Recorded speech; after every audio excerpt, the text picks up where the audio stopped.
मेरे प्यारे बच्चों, मेरे हृदय के टुकड़ों, तुम्हारे साथ शांति हो।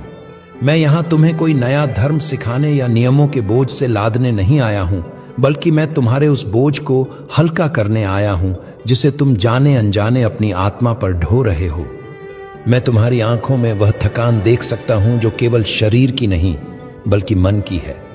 तुम एक ऐसी दौड़ में भाग रहे हो जिसका कोई अंत नहीं है, और इस दौड़ में तुमने उस सबसे कीमती खजाने को खो दिया है जो तुम्हारे भीतर ही था, तुम्हारी आंतरिक शांति।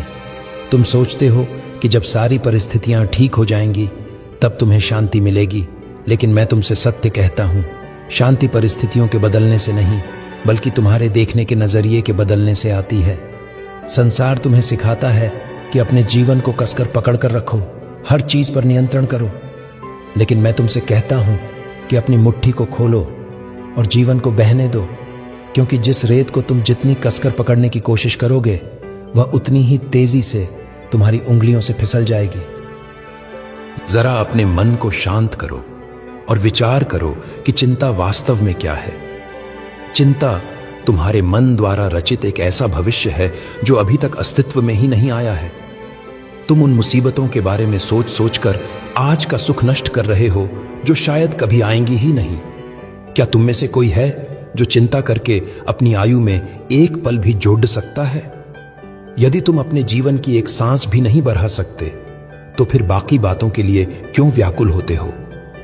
देखो, अपनी इन थकी हुई आंखों को उठाओ और मेरे पिता की सृष्टि की ओर देखो। क्या तुमने कभी आकाश के पक्षियों को चिंता में डूबे हुए देखा है?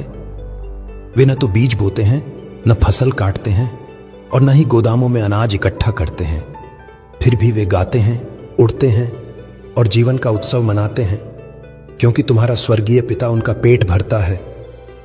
क्या तुम उन पक्षियों से बढ़कर नहीं हो? यदि परमेश्वर मैदान की घास को, जो आज हरी है और कल आग में झोंक दी जाएगी, इतना सुंदर पहनावा पहना सकता है, तो हे अल्प विश्वासी लोगों, क्या वह तुम्हारी सुधि नहीं लेगा?